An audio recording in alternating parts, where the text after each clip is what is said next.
Guys, in today's video we're going to check out my new Ferrari 348. It's my new baby.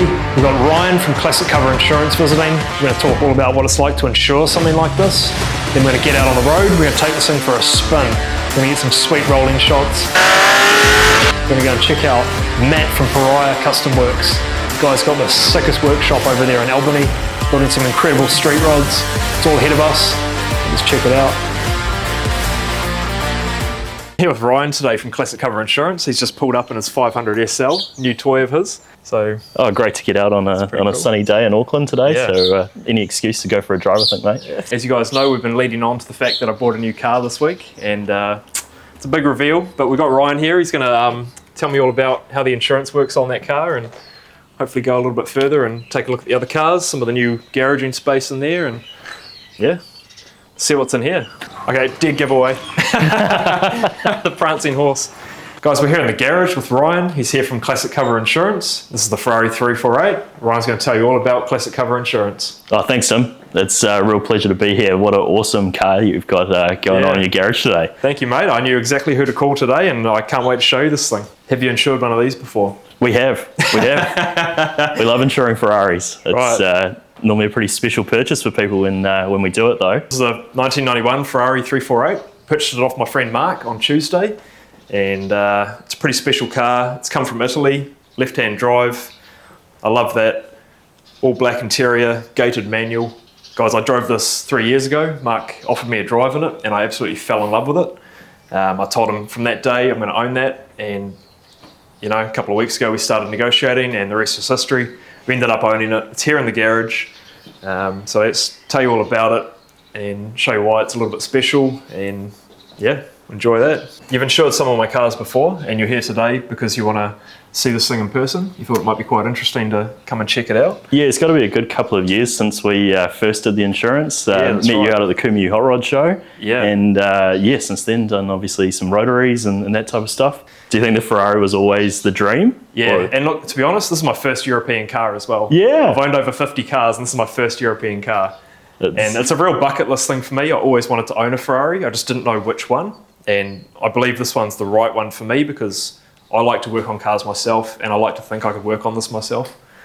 Well, my dream is to show it at the Ellerslie Concourse and hopefully win an award for the best Ferrari. That's my goal. That's your goal? It's not going to be easy because it's obviously not the best one yet, but I've got a lot of passion, and I'm really keen to put a lot of work into this behind the scenes and bring that to my followers as well, how I work on this myself and add a lot of value to it. Well, there's certainly a space on our stand at Ellerslie if you'd like to bring it out and display it regardless, mate. Look, we really enjoyed it last year with the RX-7 and that, you know. I think despite that being a classic car show, that RX-7 might have been the most popular car of the day. Yeah. It's most photographed car for sure. Yeah, it was a beauty. Obviously, I shit my pants when I bought this because I wasn't sure if I could even insure it. I've never had to insure an expensive car before, and this is obviously something pretty exotic and very unknown to me. So the first thing I did was ring up Ryan, and I said, Ryan, I bought this Ferrari. What's it going to look like to insure? And he made the process obviously really easy. We got a classic policy with limited mileage, 5,000 Ks a year. And obviously Ryan can share a bit more detail on that, how that works, and I guess what we can expect in the future with this thing. Yeah, so when Tim called, it was really important obviously to look at what his usage was, things like having it in the garage at home, make it super secure for us. Really just a bit of a conversation around making sure that, you know, if there was something that happened, that make sure that we can take it to the right repairer, that type of thing. You know, It's obviously going to be a baby of the fleet. So working a policy that suited that. That's on our original classic policy. So that's everything from, you know, your vintage cars through to this type of era of Ferrari. We really just look at, you know, key things, making sure that, you know, the repair standards and things would meet Tim's expectations. That's right. No doubt that, you know, if heaven forbid something would happen, that we support him through that. So that's right. I mean, when you take these things into a panel beater, they've got to go to extra effort to get the orange peel and everything matching, and you know, it's not just your typical panel respray, is it? So it's. We were talking earlier, you know, around the importance of seeing blends and not seeing blends and that type of thing. So, you know, you being able to use someone that you trust is going to be really important if that would ever happen. That's right, and also glass coverage. Accessory on glass, mate. Yep. And if this is a genuine Ferrari windscreen, we replace it with a genuine Ferrari windscreen. Yeah, so that's epic. Yeah, that's what we like. And have you noticed the curved rear windscreen? Yeah, let's hope I'm not going to try and find one of those. No, it's fully covered, man. It's definitely fully covered, and I see a nice little Ferrari emblem on it, which, so, you know, like all this stuff, it's probably not something we're going to buy off the shelf in New Zealand, but we'll work with Tim if that ever needed replacing. Yep. I'm sure we can track it down. And obviously, we've got an existing relationship with my Holden Commodore ute. That's a special policy in itself. Let's have a look at why you insured this and why you acknowledged it for what it is. Because obviously, it's some people would just say, "Oh, that's a Holden Commodore. That's just a normal car." But the reality is, it's a modern day classic. So yeah, we definitely would consider this a future classic or a modern classic. So I mean, what has it got in it? L98. Yep. It's big old LS3. Yeah. Big LS3 in it. You know, an SSV ute. Like, if we don't know that this is a classic car or a future classic car, then we're in the wrong business, right? Yeah. So for us, it was really cool to be able to do it, but also factoring in that, you know, for Tim, it's a promotional vehicle as well. Yep. You know, it gets the old mini bike put in the back of it to move it around. For us, there was no problem. We've got an offering that we could do that with, and yeah, just obviously suits the scene so well. You know, doing the types of bikes that Tim has, you got to have a cool wagon to haul them around in. That's right, and it's worth noting that you were able to achieve a cheaper premium than I was able to achieve with a typical commercial policy. So there was savings there for me straight away. Oh, that's great. Yeah, you know, I think if we can get a little bit of saving, but also look at the coverage and make sure that it suited what you needed, then I think that's a win for everyone. Yeah, definitely, and obviously it's a no-brainer that you cover the JDMs as well. The old 88 RX-7, you know, that's an easy kill for you guys. This beauty, I'm sure the touches you've made on this are due on the Ferrari soon. You know, that touching of getting everything up to scratch. Yeah, and I think it's just so funny that this is also in the same Ferrari Rosso Corsa red. Oh, it's perfect, isn't it? It's the exact same colour. It's a pretty iconic colour, isn't it? It's, I haven't parked the two together yet, but I'm too scared to because I think they're just going to like blend in together. It's a Japanese Ferrari, isn't it? Yeah, it is. But no, we definitely do this kind of stuff, Tim. Like whether it's rotaries or or your GTRs and that type of thing. We love our JDM stuff as well. So a growing market in New Zealand, and obviously more and more people appreciating the value in this stuff. So we're right alongside that. We somewhat describe this as the future hot rodder, you know, as it's the modern day hot rodder. Modern day hot rodder, bang on. This is what we all love. It's what we grew up with. Yeah. I mean, I would say when you bought a car, you kind of think back to when you were around 16 years old and how you considered what was cool then, and it might have been what you drove at the time, or it might be something that you idolized at the time. And I mean, I'm sure at 16 years old, the idea of an RX-7 or a 348 was pretty on the money, right? Exactly, man. I look at that 348 and I just think that looks like the picture poster Testarossa. You know, it's a baby Testarossa, and to me, it's like a childhood core memory. That thing came out the year I was born, 89, and man, to me, it's everything that I've grown up with, and it's really cool. Well, hey, thanks Ryan so much for coming out. Appreciate it, Tim. It's really exciting to show you the new car, and we love seeing your new Mercedes as well. That's really cool. That's a bit of us, by the way. You know, I never shut up about Mercedes coupes, and I definitely will like to own one of those one day. I think, it suits the 90s era for sure. And look, privileged to get to do your insurance on your car. We really appreciate it. And hopefully we just hear about the stories. But if you need anything, you know where we are. Absolutely, man. No, I can't wait to see you again. We'll see you at the LZ car concourses. I'll keep your spot clear for you, mate. Yeah. No, absolutely. You love it, eh? Guys, we're going to go visit Matt from Pariah Custom Works. Looks like it might shower though, so we're going to put the target top back on this piece. I was hoping to drive down there without it on, but it looks like the weather may not play game. Now, this thing's a little bit of a trick. I put 1 foot in there, get those pins in. That's it. Oh, and then inside here, there's just 2 little clips, and that's it. We own.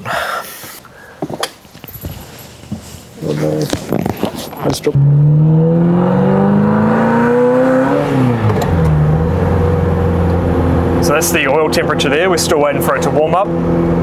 Currently sitting just over 60 C. It'll get up to 100 C when the car is fully operating. Fuel gauge there. Classic as 80s font, eh? It's so nice. Up here I've got oil pressure and water temperature. Water temp's nearly up because we've been idling it in the driveway for a while. 5 minutes later it's coming up. So basically they run the same oil as they do in diffs in the gearbox because it's a transaxle, so it's a really thick, sticky oil, and it needs to come up to operating temp before the synchros will work properly in the gearbox. Getting in and out of there.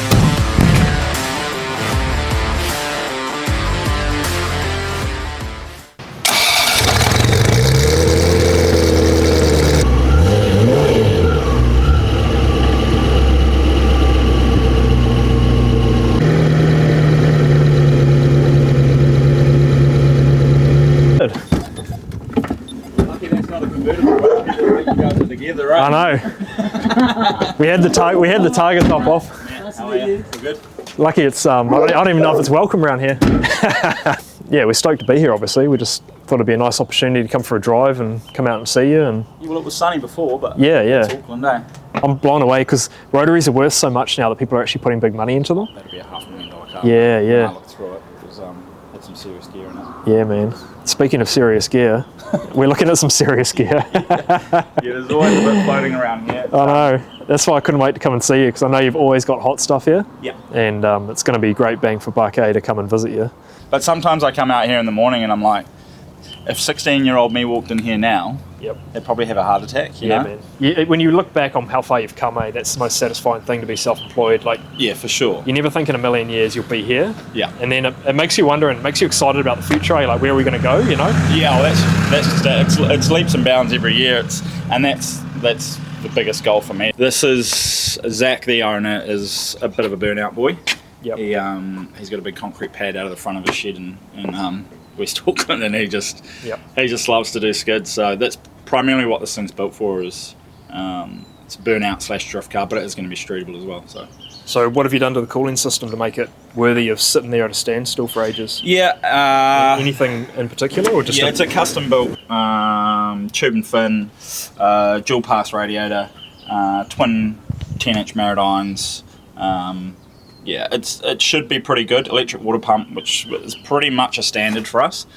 Like with all of our builds, we kind of have like a baseline that we don't really drop below. Kind of no matter what's really going on in the build. Yep. Try and set it up, and then it's just our bare minimum. Just because I know what works over the years, you know. Yep. So I use a lot of Aeroflow stuff. I actually love their gear. They supply a massive catalogue of just really cool bolt-on stuff, which is cool. They do a lot of fabrication supplies now as well. Like this has got billet exhaust flanges on it, which they do.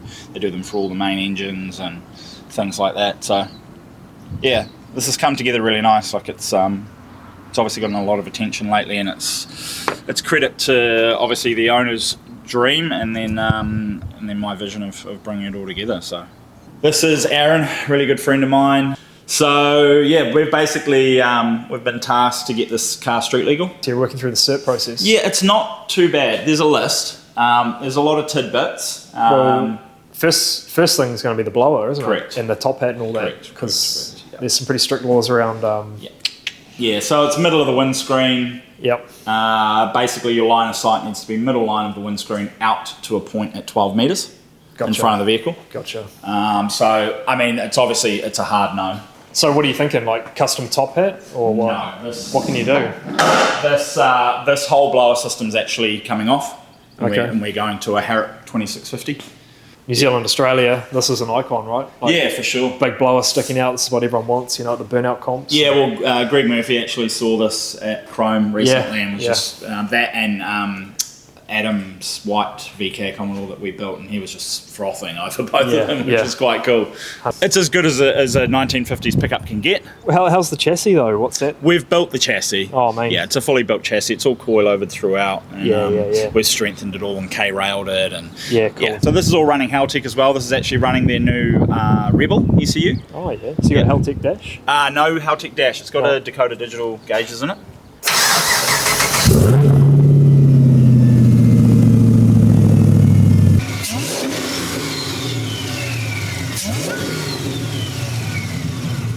It's actually a real nice idle, You know, That's all done through the Rebel, man. yeah, Yeah, they've got awesome idle control. that's so cool. As you can see, Haltech 8-way keypad here as well. Awesome for the hot rod stuff because like all of these old switches just end up really clunky over the years. So this has actually got a PD16 in it as well.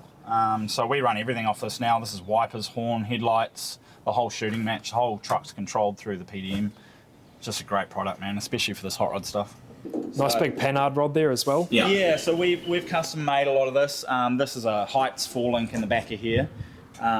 Which is just a universal 4-link, but then I've boxed into the frame and made all this inner support here just to triangulate everything. Yeah, that's what you need, triangulation. Oh, they're such a wobbly frame from factory. Yeah. So, yeah, it's been a fun little build. It's an angry truck to drive. Not much scares me. I get to drive some big horsepower stuff on the daily, and this is probably one of the scariest things I've ever driven. Yeah, so 1965 Lincoln Continental. Again, another really good friend of mine, Trent. I've been maintaining the car with him over the last 2 or 3 years, fixing things as we go.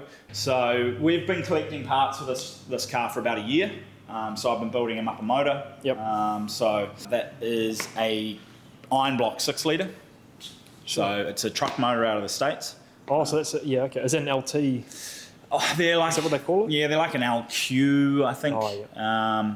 They're an LS. Yeah. They just have freaky different codes for all of their motors. But so yeah, just a very basic little fab setup. It is. Kind of like what you find in a mechanic's shop, really. Yeah. This sort of lightweight gear. Yeah. I mean, we can still get a lot done. Like we're still building full frames and full chassis, and Sure. there's actually an 8 HP mock-up that I'm doing. Oh yeah. So 8 HP seems to be the go now. Everyone's getting into them. How'd you get this kit? I actually ordered it out of the States. Yeah, Yeah, right. ordered it out of the States. Clever. I've got to tack it all together because it's flimsy as hell at the moment. But Yeah. again, Dave, a tune technic, he's done a few of them and he's really got his head around the tuning. Yeah. Which is, that's what you need, Someone like that on your team that you can. that's the hard bit, right? Me bolting a transit and making a cross member in a drive shaft. Yeah. That's the easy bit. It's getting them to work and talk to the ECU and do what they're meant to do. So yeah, I'm impressed. functional. You get a lot done in a small space, and Yeah. that's a true sign of efficiency, though. We like to get stuff in, I know. hit it, get it done, Yep. and move on to the next. Yeah.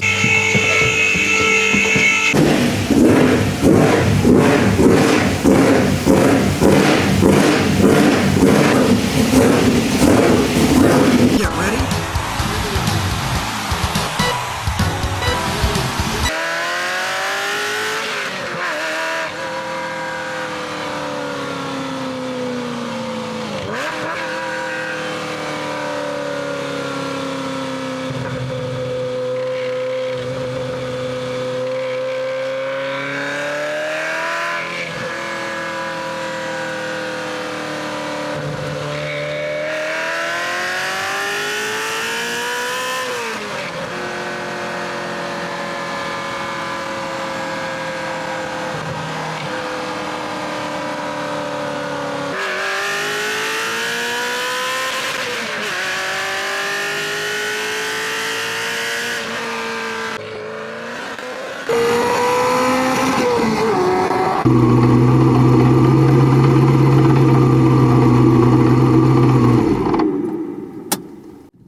Oh, what are you up to? I'm just going to pull this shifter apart, mate, so we can get your little microphone out of there. It's dropped down way down inside the tunnel. What'd you do? We've got a little problem. Why can't you shift, eh? I dropped the microphone down the thing. It's sitting way down there somewhere.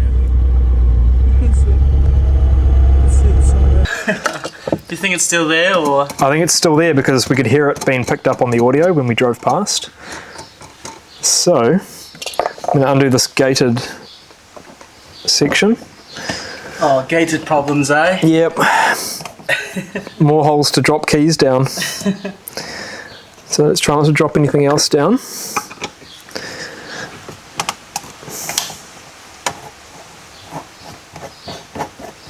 think this little plate here is what holds this whole trim panel on. Yeah, it does. Okay. So there's a little metal box here that encapsulates that shifter mechanism. I can see it. Oh, it's way down in there. See if I can catch it. I don't know if your camera will even go down there. It's way down in there. So I reckon, Time to play fishing. yeah, I'm thinking I'll put your little magnet on a string. I'm going to tape a magnet onto a piece of aluminium welding wire. Yeah. Oh man, the magnet's trying to stick to everything but the mic. Oh, got it. I got it. You got it? I got it. It's coming. Yes. Oh, dude, it's got a little bit of battle scar on it. It's covered in grease. It lives to fight another day. Oh, thanks for that. All right. Getting my tool out. Wow, that thing is heavy. Stainless steel. It's got a lot of wear on it. That actually looks like the reverse lockout's worn. I wonder if it is.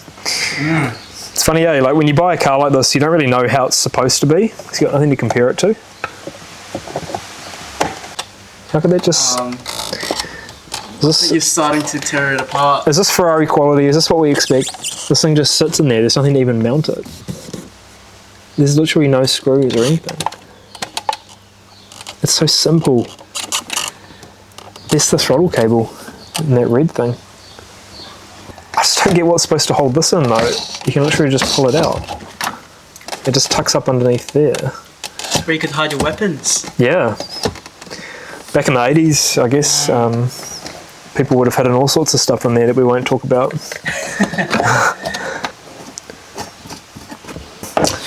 Gear knob, it's quite cool. That's aluminium. It's got helicoil in it.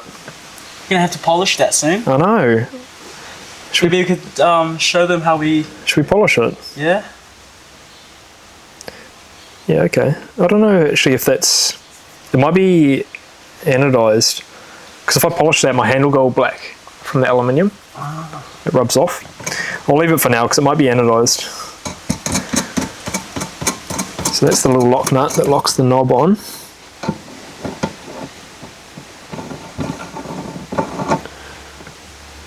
So, get it straight.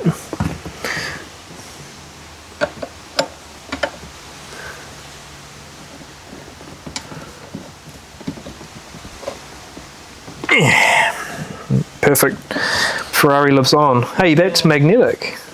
The base of the whole floor of this is steel. That little magnet sticks to it. There you go. Now you know. Fabricate some Magnetic cup holders. Dude, yeah. Okay, Pat, there's just something that's really bothering me, and that's that this trunk line here, well, it's actually the engine lid, it sticks out slightly proud of the body, and that's actually adjustable, and what I want to do is just give it a little tweak. Here's how we pop the trunk, or sorry, not the trunk, it's the engine lid. I'll never get that right. This is the heart of the beast. 3.4 litre flat plane crank V8, double overhead cam, and she's a beast. Not the prettiest engine bay, but as you guys know, I love to clean, polish, muck around. My hopes and dreams involve restoring this engine bay.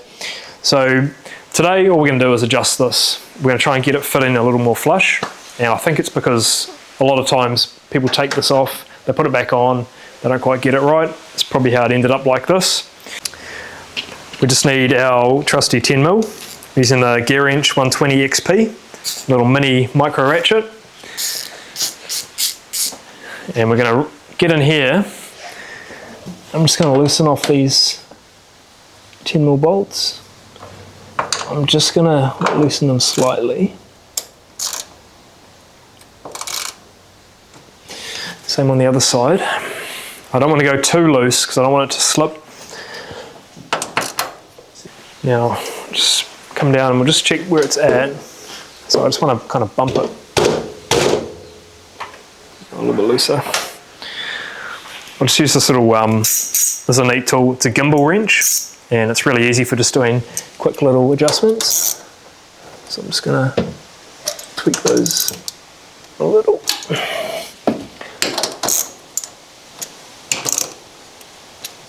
Try again, see if it's loose enough.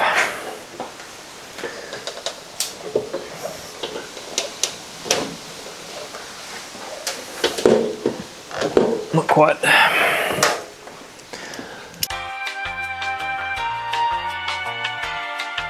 I've got it. Got it a lot looser now. Yep, she's moving. Okay, and carefully try and tighten it up at that.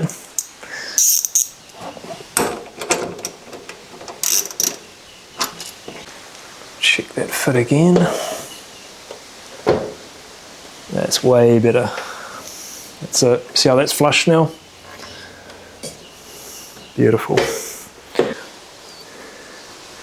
That's good. That's been bothering me since Tuesday when I picked it up. Ryan from Classic Car left us with some sweet little rego holders, so I'm going to go ahead and stick that in here because this little VTNZ one can bugger off. Give it a clean, I reckon. Yeah, I'll get in there with some bit of meths or something. Just taking that sticky residue off. Squeaky clean. You reckon that's right? Let me just stand back and look at that. I'm very fussy, Pat. Yeah, fine. No, that is pretty good. Great minds think alike, just saying. So he gave me a bunch of these so I can always redo it. Come on, baby. Cool. Oh, look at that. Like a glove. That is tidy. That is concourse ready.